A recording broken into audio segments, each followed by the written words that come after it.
Hey everybody, and welcome to this teacher tips video for the HVAC project, where we try to share some tips and some information on how to best lead this activity with your own group. And the goal by the end of this video is to help you feel as comfortable and as confident as possible going into the activity. And to start things off, we typically like to span this activity over about a 2-hour or a 2-day period. But of course, that can be extended or compressed based on the extension activities that we provide in the lesson plan or any that you come up with on your own. As far as the videos that we put together go, we strongly recommend that you watch those beforehand to familiarize yourself with the project and make some mental notes on where those videos pause so you can be prepared to answer and help guide those inquiry-based learning questions that we pose. And when those videos are all done, we recommend that you display the gallery section of the project page onto the projector or screen so the kids can reference those while building. Another option is to head on over to the Resources tab and either put the step-by-step sheet up, because we know we go through a lot of information in the videos, or just plain and simple, leave the example up there for them to reference.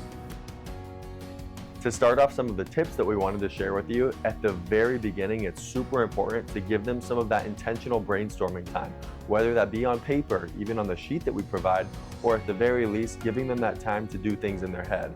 If not, sometimes the kids can get caught up in the activity and start building things that really don't resemble HVAC systems at all.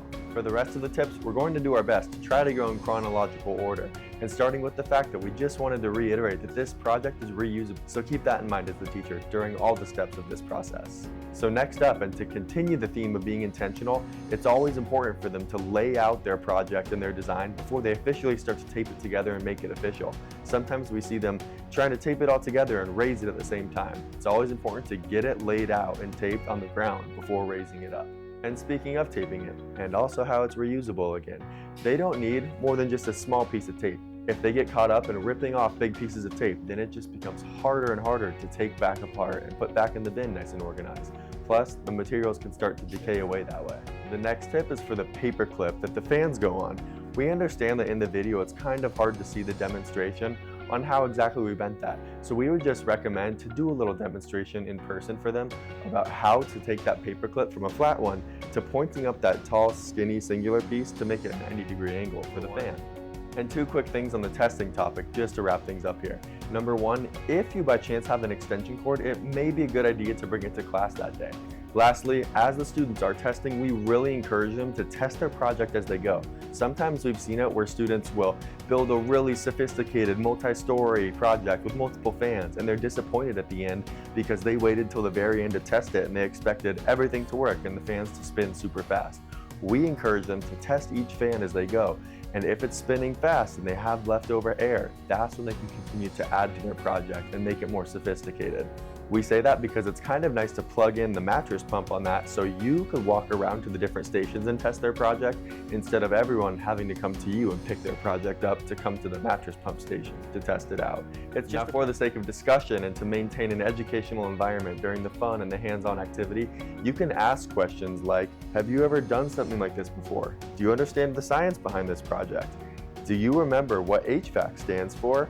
Do you think you would be interested in a career like this? Or what do you think about the future of HVAC?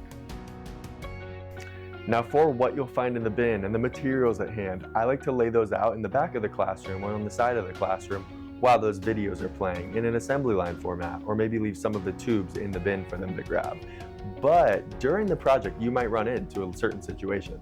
Each student or group is entitled of X amounts of each of those supplies, like 2 of the long 12-inch tubes, but they by no means have to use them all. We might run into a situation where there's, say, a handful of those 6-inch tubes left over, or 2 or 3 extra of those 3-way PVC pieces. It's totally up to you as the teacher whether or not we want to keep them accountable and build the best system they can with the original materials that they were intended, or if you want to open it up and let them grab a couple of those extra pieces to improve their design. There is by no means a right or a wrong answer there. Lessons can be learned no matter which direction you go. But we do ask or encourage you that if you do open it up and let them enhance their projects, that they do have a specific certain task or purpose for that piece, that they're not just adding it on for the sake of making it bigger.